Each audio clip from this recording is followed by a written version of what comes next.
आज की इस वीडियो में हम पढ़ेंगे भारतीय संविधान के महत्वपूर्ण अनुच्छेद यानी कि इम्पोर्टेंट आर्टिकल्स के बारे में। तो संविधान के भाग 1 में संघ व राज्य क्षेत्र का वर्णन किया गया है। इसके अंतर्गत हम आर्टिकल 1 से लेकर आर्टिकल 4 तक के बारे में पढ़ते हैं। आर्टिकल 1 है कि भारत राज्यों का संघ होगा यानी कि यूनियन ऑफ स्टेट होगा भारत। वहीं आर्टिकल 2 है कि इसमें बाहरी क्षेत्रों को शामिल करने का प्रावधान दिया गया है।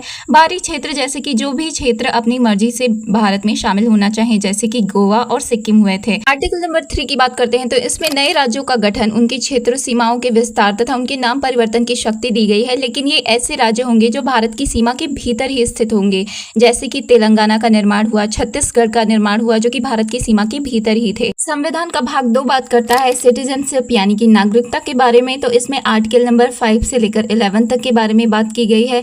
वहीं संविधान का भाग 3 बात करता है मौलिक अधिकार यानी कि फंडामेंटल राइट्स के बारे में। तो इसमें आर्टिकल नंबर 12 से लेकर आर्टिकल नंबर 35 तक की बात कही गई है। टाइम में हमारे पास 6 फंडामेंटल राइट्स यानी कि मौलिक अधिकार हैं, जिनका वर्णन आर्टिकल नंबर 12 से लेकर 35 के बीच में किया गया है। तो सबसे पहले है समानता का अधिकार, जो कि आर्टिकल नंबर 14 से लेकर 18 के बीच में है। वहीं दूसरा है स्वतंत्रता का अधिकार, जिसका वर्णन आर्टिकल नंबर 19 से लेकर 22 में किया गया है। तीसरा है शोषण के विरुद्ध अधिकार, जिसका वर्णन आर्टिकल नंबर 23 से 24 के बीच में किया गया है।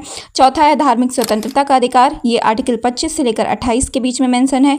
वहीं शिक्षा व संस्कृति का अधिकार आर्टिकल नंबर 29 और 30 में। इसी तरह छठवां मौलिक अधिकार है संवैधानिक उपचारों का अधिकार, जिसका मेंशन किया गया है आर्टिकल नंबर 32 में। संविधान के भाग 4 में बात की गई है राज्य के नीति निर्देशक तत्व यानी कि डीपीएसपी की, और इसमें आर्टिकल 39 से लेकर आर्टिकल 51 का वर्णन किया गया है। आर्टिकल 39 ए बात करता है समान न्याय और निःशुल्क विधिक सहायता की। वहीं आर्टिकल 40 में बात की गई है ग्राम पंचायतों के गठन की। आर्टिकल 44 बात करता है समान नागरिक संहिता यानी कि यूसीसी की। वहीं आर्टिकल 45 में 6 वर्ष से कम आयु के बच्चों के लिए प्रारंभिक शिक्षा का प्रावधान दिया गया है।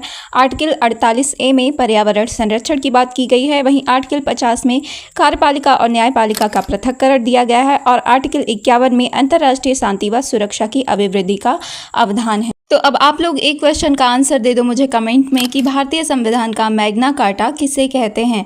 और साथ ही वीडियो इन्फॉर्मेटिव लगी हो तो इसे अपने फ्रेंड और फैमिली वालों के साथ भी ज़रूर शेयर करें।